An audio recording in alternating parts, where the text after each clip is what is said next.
ተመልሰናል ተመልካቾቻችን በዛሬው የኢትዮ ቢዝነስ ቆይታችን በዝርዝር ወደምንመለከታቸው ጉዳዮች እንለፍ። የኢትዮጵያ የትራንስፖርት ፍላጎት ወደ ታዳሽ ኃይል እያዘነበለ መሆኑ ይታወቃል። በሌላ በኩል ሀገር ውስጥ የሚገኙ የነዳጅ መኪኖችን ወደ ጋዝ፣ የጋዝና ነዳጅ መኪኖችንም ወደ ኤሌክትሪክ የመቀየር ፍላጎት በሰፊው የተስተዋለ ይገኛል። የነዳጅና የጋዝ መኪኖች በምን ዋጋ ይሰራሉ? የትኞቹ ክፍሎቻቸውና እንዴት ይቀየራሉ? በዚህ ዙሪያ ደረጃና መመሪያዎችስ ተዘጋጅተዋል ወይ? የሚሉትን ሀሳቦች በማንሳት ከትራንስፖርትና ሎጂስቲክስ ሚኒስቴር እንዲሁም መኪኖችን ከሚቀይር ባለሙያ ጋር ባልደረባችን አጥናፉ አበራ ቆይታ አድርጓል። እንደሚከተለው ያቀርበዋል።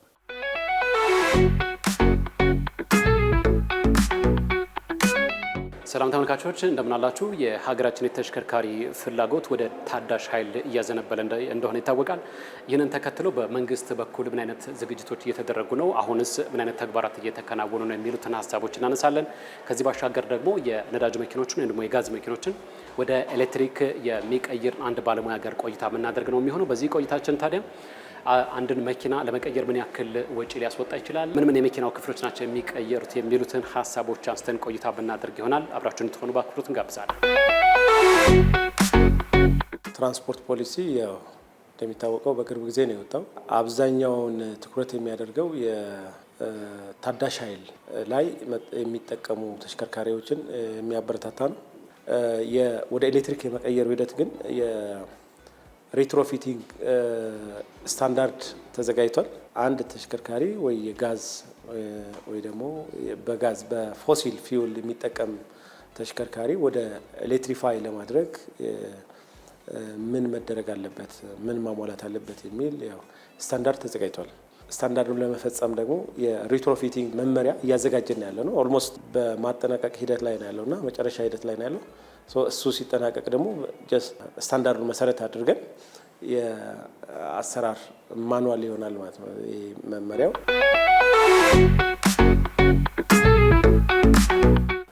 ከስር ማሟላት የሚገባቸው ነገሮች ኮንሰልት እየተደረጉ ያሉ አካላት አሉ።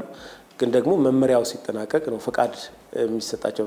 ለጊዜው ግን አሁን ባለው ለኤሌክትሪክ ተሽከርካሪዎች የሚደረገው ኢንሴንቲቭስ ለነዚህም ታሳቢ ይደረጋል ማለት ነው። ተመልካቾች የትራንስፖርትና ሎጂስቲክስ ሚኒስቴርን ሀሳብ ተከታትለን ተመልሰን ተገናኘን። አሁን ደግሞ የነዳጅና የጋዝ መኪኖችን ወደ ኤሌክትሪክ በመቀየር ላይ የሚገኘው ባለሙያ ጋር ቆይታ የምናደርግ ነው የሚሆነው። በዚህ ቆይታችን የሚቀየሩት የመኪና ዋና ዋና ክፍሎች ምንድናቸው? ከዛ በኋላ ቻርጅ ከተደረገ በኋላ አንድ መኪና ምን ያክል ኪሎ ሜትር ማስጠቀም ይችላል፣ ማስነዳት ይችላል የሚሉትን ሀሳቦች እንደዚሁም ደግሞ የዋጋውን ጉዳይ አንስተን ቆይታ የምናደርግ ነው የሚሆነው። ብዙ ታትርፉበታላችሁ ብለን እናስባለን። ከኛ ጋር ሆነው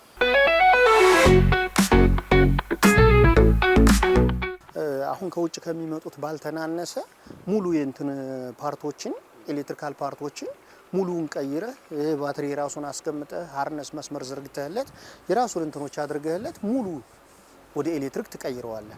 አሁን እቺ መኪና ከቀየርኳት ወደ 2 አመት ከ9 ወር እንደዚህ አካባቢ ሆኗታል አለ ይቀየራል። መኪናዋ በቀን በሳምንት 4000 ብር ምናምን ነዳጅ ትበላ ነበር በሳምንት ውስጥ። ስለዚህ ለምን ወደ ኤሌክትሪክ አልቀይራትም ብዬ ማቴሪያሎችን አሰባስቤ እሷን ወደ ኤሌክትሪክ ቀየርኳት። አሁን የኤሌክትሪክ ቻርጁ በሳምንት 130 140 ብር ድረስ ኮስት ያደርጋል በሳምንት ውስጥ ባለህ መኪና ላይ። አሁን ለምሳሌ ከውጭ ስታመጣ ሙሉ መኪና ነው የምታመጣው።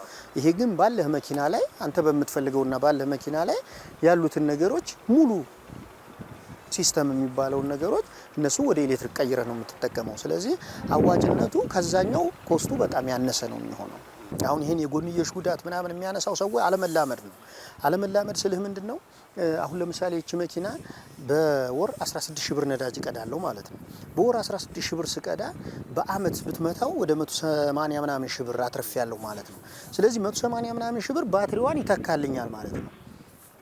ቢያንስ የዚህ መኪና ባትሪ 8 አመት እስከ 10 አመት ድረስ ያገለግላል። አሁን ይሄ ሃይገር ወይም ቅጥቅጥ መልህ መኪና ወደ 80 ኪሎዋት አካባቢ ሞተር ይጠቀማል።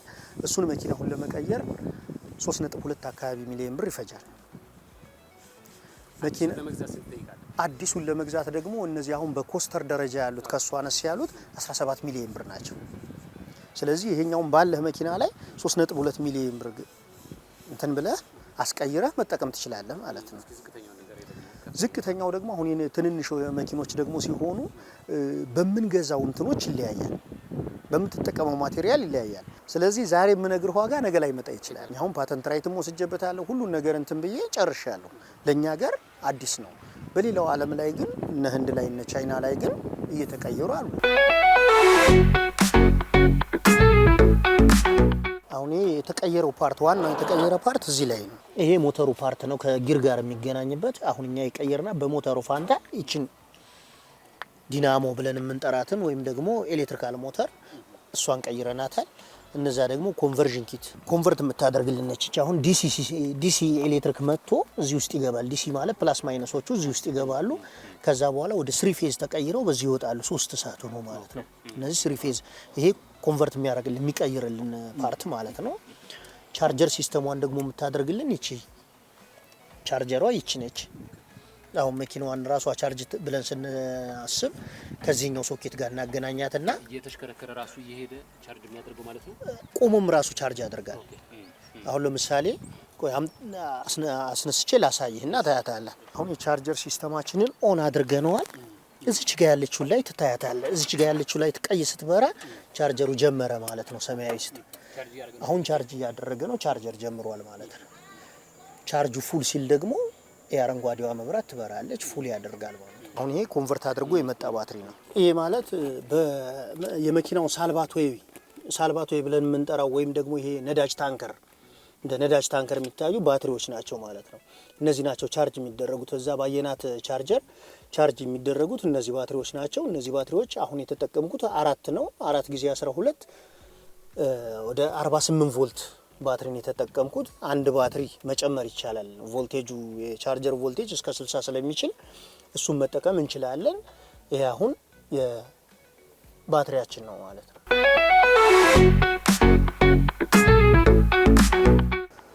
ውስጥ ላይ ደግሞ የተቀየሩ ሲስተሞች እነዚህ ናቸው ማለት ነው። አሁን እዚህ ጋር ያሉት ሲስተሞች እነዚህ ማኑዋል ማርሽ የሚባሉ መኪኖች 3 ፔዳል ነው ያላቸው።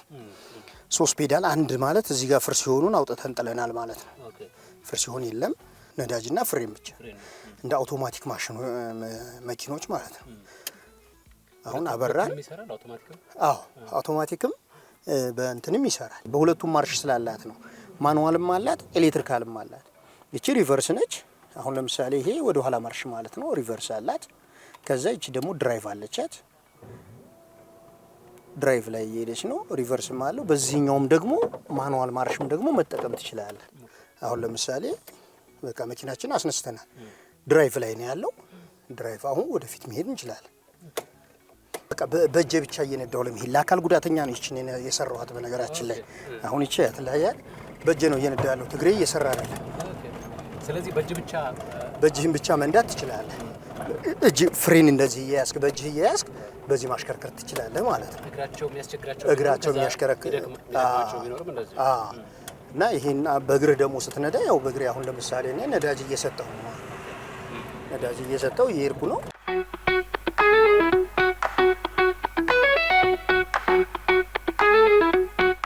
ይሄን አለመጠቀምም ትችላለህ። 4ኛ ላይ አድርገህ ዝም ብለህ ማስቀመጥ ትችላለህ። ግን ስትሄድ ዳገት ላይ ሲከብድህ ወይ ደግሞ ጭቃ ሲሆን የሆነ ነገር ሲሆንብህ አንደኛው ሁለተኛ እያደረግ በዚህኛውም በማኑዋል ማርሽ መጠቀም ትችላለህ ማለት ነው። ይሄን ነው እንግዲህ የቀየርናት። ይሄ መኪና ቮልስ ዋገን ነው። ወደ 1980 ምናምን አካባቢ የተመረተ መኪና ነው። አሁን የምንጠቀምበት በናፍጣ ነበረ።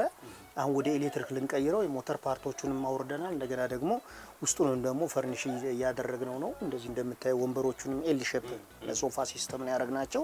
አሁን ለምሳሌ 400 ኪሎ ሜትር እንዲሄድ አድርገህ መግጠም ትችላለህ። የባትሪ ካፓሲቲህን 100 ኪሎ ሜትር እንዲሄድ አድርገህ መግጠም ትችላለህ። 150 እሱ የባትሪው እንትን ነው የሚወስነው።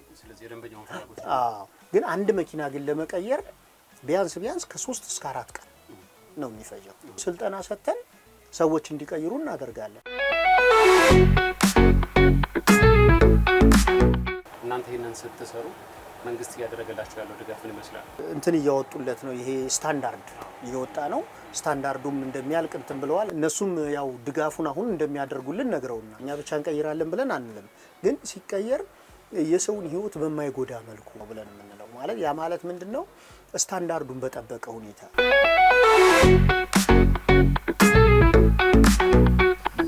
ክቡራትና ክቡራን ተመልካቾቻችን የጋዝና የነዳጅ መኪኖችን ወደ ኤሌክትሪክ የመቀየር ሂደቱ ምን ይመስላል? ምን ያክል ወጪ ሊያስወጣ ይችላል? እንደዚሁም ደግሞ የሚቀየሩት ዋና ዋና የመኪና ክፍሎች ምንድናቸው የሚሉትን ሀሳቦች እያነሳን ቆይታ አደረግን። ብዙ ቁም ነገር እንዳገኛችሁበት ተስፋ እናደርጋለን። በዚሁ አብቅተናል። ወደ ስቱዲዮ እንመለስ።